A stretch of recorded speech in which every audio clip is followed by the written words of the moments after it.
Come support Forge FC as they take on Toronto FC in the first leg of the Canadian Championship semi-final on Wednesday, July 10th at Tim Hortons Field. It's Hamilton versus Toronto for soccer supremacy. For tickets, go to forgefc.ca/tickets or call 905-527-FORGE. This is Forge Daily with Mackenzie Barwell on the Forge Audio Network. Welcome to today's episode of Forge Daily. I am your host, Mackenzie Barwell, checking in July 3rd, 2024. Yesterday, I had an opportunity to chat with Coach Bobby for another episode of Behind the Beard. And then if you tuned in on Monday, you'd know that I tackled the match recap solo. So today, I am joined by Steve Milton. He and I discuss everything from his thoughts on that Atletico Ottawa match, which Forge players he's been liking recently, the difficulty of ignoring TFC for next Wednesday, and what has to happen from this Forge side to be successful against Vancouver on Friday. So let's just get right into our conversation and today's episode. Thank you so much for joining me yet again on the audio network. I know you've been a busy man. You were in Ottawa, but I don't think you caught the game in person, right? No, before that, I didn't get to Ottawa until Saturday, but I did, obviously watch it in detail, and quite a game. I mean, if you were a soccer fan, if you were at that game or you watched that game, there's nobody that's going to say, "I'm never going to watch soccer again."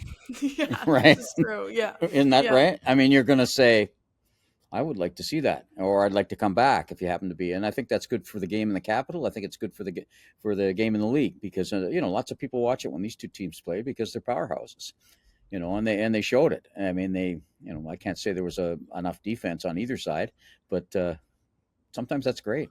Yeah, it's definitely. I told Bobby yesterday. Somebody rightfully pointed out in the press conference that this one was probably more enjoyable for the fans than it was for the players and coaches because Bobby didn't look too pleased with how everything unfolded afterwards. Well, it's true. I mean, there's they did get a couple of breaks there too. I mean, Ottawa created basically two of the goals themselves against themselves. One being an own goal. I wouldn't say that's true. I'd say probably Choiniere had an awful lot to do with many of the proceedings. He was just outstanding on the pitch. He just everything he touched seemed to turn to gold. He could have had a couple of goals himself. He gets two assists, one on the own goal that started the that got Forge back into it at 1-1, and he was just outstanding. It's just wonderful to see his maturity as a player. Oh yeah, he's been doing a fantastic job, and I think with the different looks that we've seen in the attack for Forge, he's done a particularly good job at adapting to that because Kwasi Poku, of course, is a striker who now is traditional for this team, but wasn't at one point.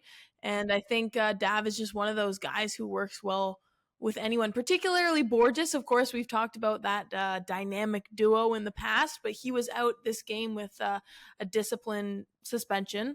So Daniel Parra in the midfield, what did you make of him in the offensive group, Milty? Well, I like the guy's a player.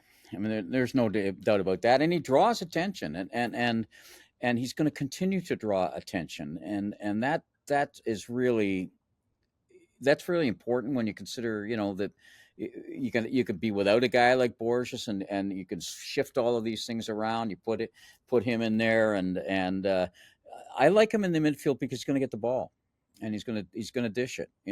That's a hockey term. I realize that he's going to distribute it, and he's also going to attract players to him, and more and more that's going to happen. I mean, and you have Nana, all those guys that there's a lot of people. There's not enough defenders to go around, and it shows in a game like this. They could have had a couple more themselves. That's right. So in the midfield, they already got some pretty good players. I mean, Jansen had some wonderful plays. I thought Noah played very, very well. Yeah. And it kind of stood out to me that he hasn't been playing a ton in previous games because of how well he played against Ottawa. Yeah, that's right. And, that's a really good point. You have that sort of retrospective thing. So, and I don't think that, part of it had to do with him coming off injury, but part of it, just had to do with who else they have, it's still a long season, particularly if they can manage to do something against TFC and even extend that part of the season even farther. And they're going to need all of this depth at over this period of time, particularly because now that gap is 7 points, and they've got to turn the gap I'm talking about is from first to second here, and there's a real tight bunch. You got to watch as far behind you as you do ahead of you, and that 7 point gap, to make that up, it's tough to make up more than a point a game. Really, it's on average to do that. So you're going to have to really play sustained high level football over the remaining part of the schedule. I realize there's quite a few games left.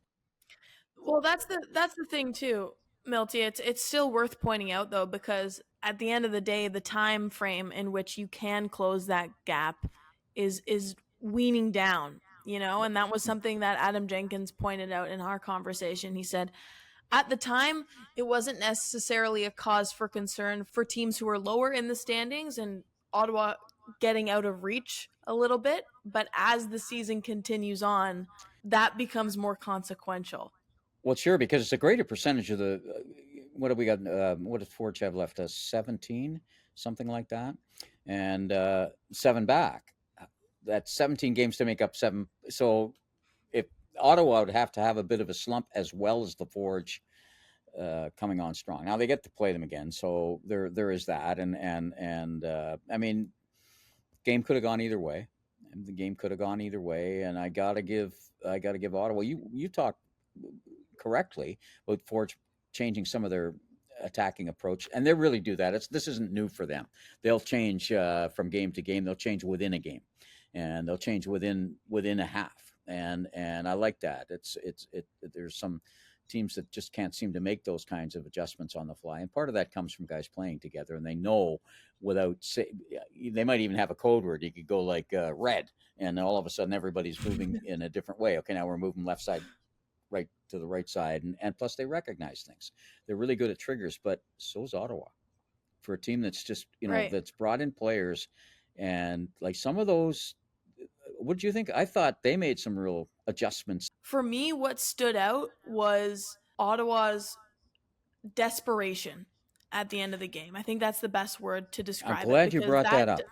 Yeah, that diving header at the end was desperation, and I think it was passion that we didn't see from Forge at that point in the game. And maybe, even Coach Bobby said they would have been happy walking away with a point. So in stoppage time, maybe the strategy was just to keep possession and play it safe. But if you don't want to concede, you have to show that kind of desperation, at least defensively. I think you're 100% right. And if we flip that around and look at it from the other team's point of view, look at the play that they made to make that goal. Like every part of that play, from the time the first player touched it down deep, was really good. Forge would have had to make a couple of really, really good plays there, like defend the guy better on the inside, win that duel. And Forge wins more duels than anybody in this league pretty well, and they didn't win there. And the move, that inside fake to the right, to the left, and I can't remember who set it across in there to the guy who got the winning goal, who of course had been at fault in the goal that kind of tied it up by like losing his mind. Like, you're winning the game. You got a team, and it looked, I thought, a bit like Ottawa from before, but then they're not. This isn't the first time Ottawa's come back and fought this year. This might be the third time that they have snatched a point or 3 from 0 or 1, and that tells you something. That tells you that this is what Forge does. This is what Calgary does when they're at their best. Calgary did it as well, and so teams are stealing up a bit, and by stealing I mean getting tougher mentally. And you've just pointed that. I think that's what you're saying, right? They said, we're going to do this, and the fact is, not fact, that's wrong. My opinion is that it wasn't just that they were so determined at the end, Ottawa, is they were so determined after the disappointment that they just had. That's the kind of thing I think that, like you take the championship a couple of years ago, that broke them. I didn't break them. It did quite the opposite. And that is a concern for Forge. You don't worry about the other team, but that team seems to be playing with a stiffer resolve. Well, yeah, their reaction to that is what you're talking about, and those are the kinds of responses, or maybe I should say, is what you need to see from a team. And at the end of the day, this is the first game in club history that Forge have conceded after leading at any point in the game. So you can talk all you want about not wanting to focus on the other team, but when they have that kind of drive after they make their own mistake to make you pay, then there is that precaution that you have to have. I was gonna say, you got to be a little more alert, and it's not much. As a result, now Ottawa 7 points above second place, and they sit above now Vancouver FC. So Forge and York are tied for third now. Then Pacific right behind them at 16. Yeah, Calgary at 14. So that's a lot of teams within 4 points. Like 7 points from second to first, 4 points from second to sixth. Yeah.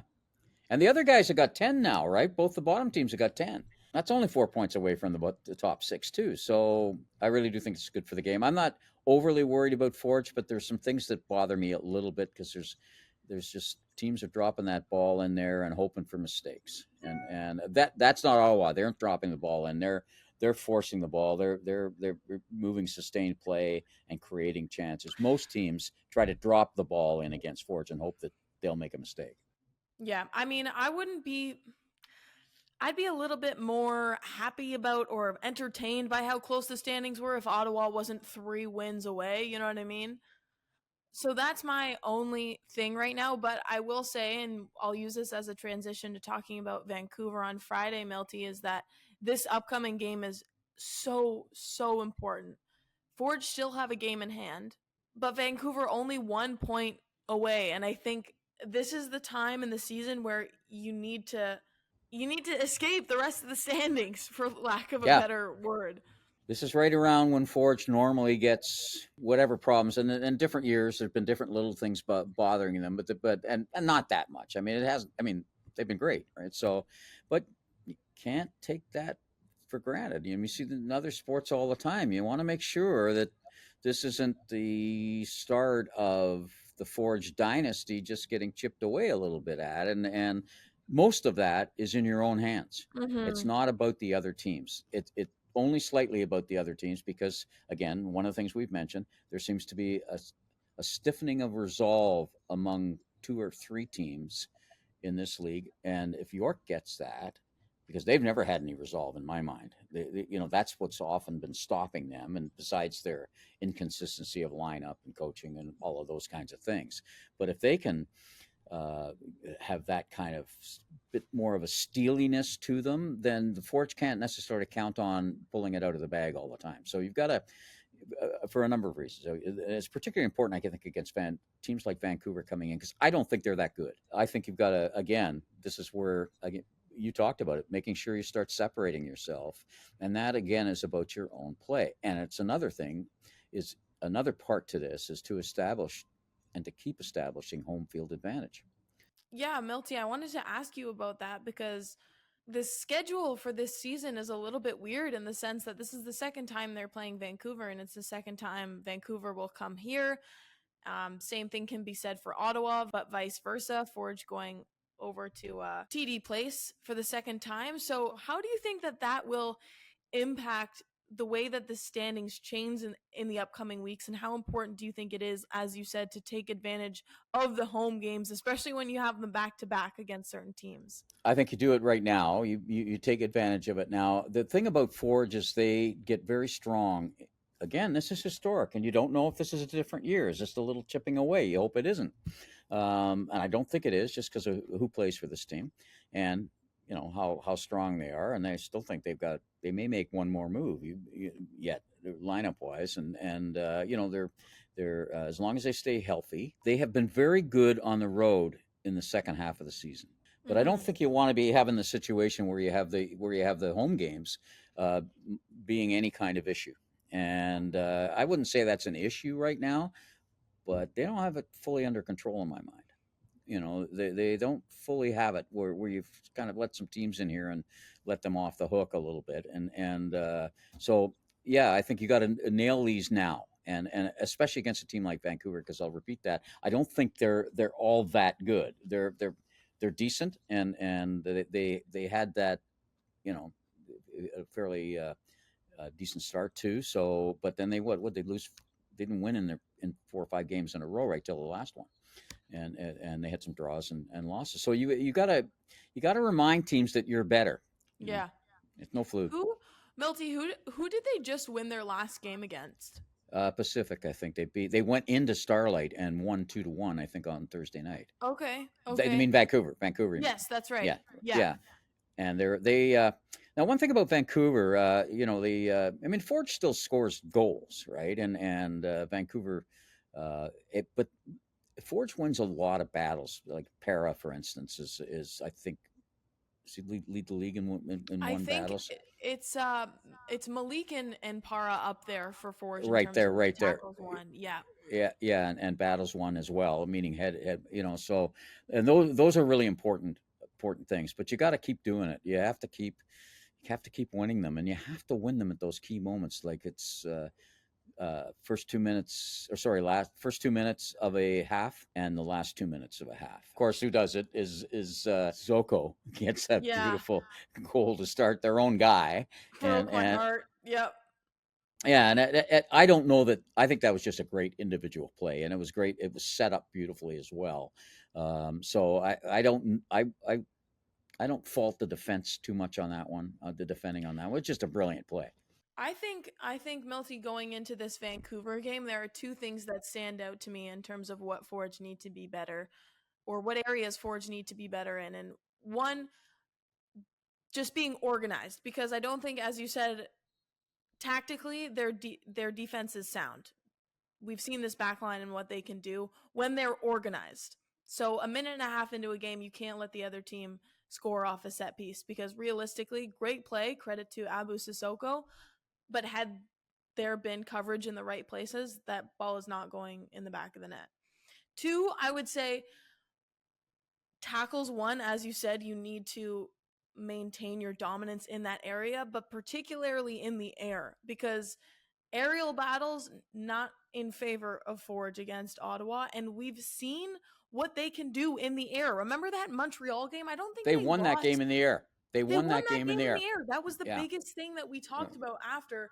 I'm getting frustrated talking about it, because we know what they're capable of, and that is such a huge part of this game in terms of what they can use to their advantage to, quite frankly, take 3 points away. There's no doubt on that. But I mean, you now have just given some confidence. Like Ottawa's got that in their memory bank. That's just Ottawa. So you want to make sure Vancouver doesn't have it. You're going to be playing some of these teams. You're going to be playing in the postseason, assuming you make it yourself, which I do assume.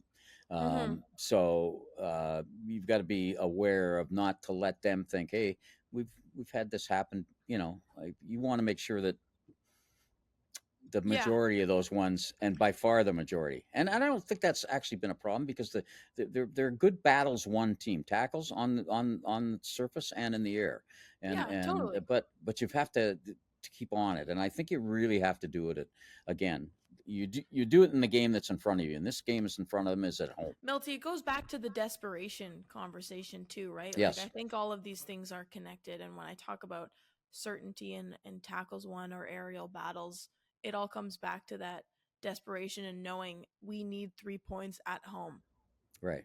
Is sometimes desperation, when we use it in sport, is kind of a negative. Can there be a negative to that? Yeah, that's a really good point. I just think, to be honest, based on their past 5 games, they haven't performed to their full potential. Urgency. How about urgency? Urgency. Yeah. Yeah. Maybe urgency is the right way to put it, because desperation, I think, implies that they're at the bottom of the standings, clawing to find a playoff position. Anything. And Give me any toehold. Yeah. Look, on that point, let me ask you, any chance of looking through this game, given what's coming up on Wednesday? I know the mentality that this team has is, especially right now, they know that they need this win against Vancouver, but we also know how important the Canadian Championship is to them. When we say looking ahead next Wednesday, just so everybody understands, we're talking about TFC coming in here next week. It would be impossible, in my mind, not to at least think of it in the moments. And I mean, you're not thinking about Vancouver every minute of every day. Normally, even if you're not playing Toronto next week, you are thinking about them as long as you need to think about them to have them in the right place in your head. Now you're looking ahead, and you're going to be playing against Federico Bernardeschi, who just made the MLS All-Star Team first 11, right? Yeah. And he's coming in. So now do you look at the Vancouver? You don't, but it'd be impossible not to have that little hint in your head. The guy I'm playing against Friday night is not Bernardeschi, and he's not Insigne. So Yeah. But Yeah. but they are who they are. They're still players. They're still professionals that are going to come in here and try to win. And Forge has a bullseye on their back, and they will until they start missing the playoffs. And I don't ever expect to see it. They have a bullseye on their back. Every team plays better for them. They've got a 4.5 hour plane ride to think about Forge. They got the overnight in the city here. They'll be here tomorrow night, I would assume, to be ready for them. And so this is a team that's going to be up for them. They just won a game against I don't think you can call them an arch rival because it's only been 2 years, but they are in a way. That Pacific is certainly for the owner who used to be part of Pacific. And so there's a lot going on here, a lot of regional stuff for them and for Hamilton as well.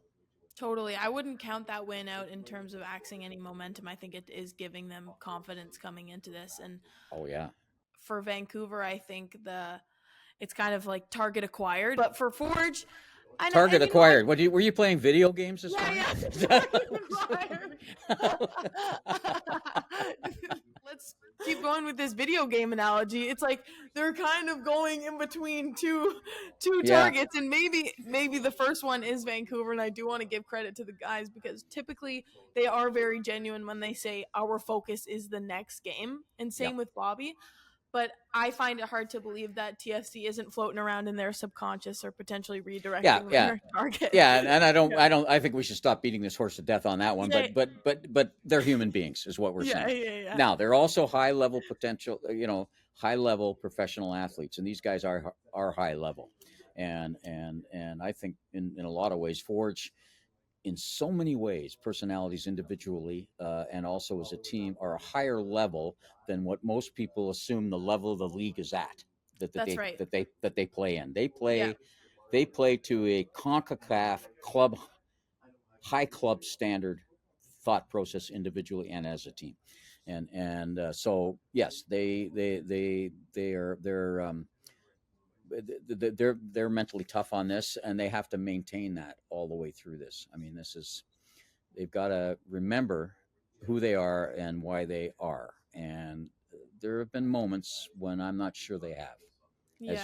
As you pointed out, you think there's just been a little bit of tiny little offness that they have it every year. They have at a point there where there's a little bit of offness. They have it every game. Every soccer team has it in the game. You saw Ottawa go through it when Forge got the 2 goals in 2 or 3 minutes there, right? Yeah. And Ottawa, who was kind of owning parts of that game, parts of it, suddenly they had. I thought of Bobby because he always says there's going to be times in every single game when every team, no matter who they are, gets you disarrayed, and it's how you react to that and come out of that. And we saw Ottawa do that very well. We saw Forge do that very well because they came on at the end to get their goal, and they just sort of got a little disarrayed themselves at the end there too. But you can't let that in any way become regular, even semi-regular. It's just not the way. That's not who they are, and I don't want to see. You can't normalize it, I think would be the way to put it. Great way of putting it. Great way of putting it. We finish each other's sentences, Milty. All right. Yes, this is it. All right. Well, we'll have some exciting stuff to talk about next week. One, of course, being this Vancouver match, and then TFC semifinal of the Can Champs. So I look forward to it, Milty. Thanks for joining me. Yeah, thanks. And I'll just remind people to look at our site because we're going to try and write a bit more on all of the aspects of these games. We had a big takeout on it earlier in the week on the importance of this game and the whole Toronto Hamilton thing. This goes back 150 or 60 years, in another sport, but they were playing soccer in those days too against each other. So there's a real thing here. This is it isn't just a big game because it's MLS versus CPL and it's a chance to move forward. There's all that. This is Toronto Hamilton. It runs deep. In something very real. All right, that will conclude my conversation with Milty, but two other things before I wrap up. The first just released within this past hour, and that is Kwasi Poku as the CPL's Player of the Month for the month of June. Big congratulations to him. Absolutely well-deserved after 4 goals and an assist. I think I can speak on everyone's behalf when I say I'm excited to see what he'll do in the coming weeks, and particularly this Friday. And then lastly, a big happy birthday to Malik Awolabi Belawu. I believe it's his 22nd. If you are coming to the game this week, maybe come on down to Families on the Pitch and you can say it yourself to him. So thank you so much for listening to today's episode. I will be back to check in on the audio network tomorrow with a very special and different edition of Max Access. This has been Forge Daily with Mackenzie Barwell. If you like what you heard, please like, follow, subscribe, comment, and share.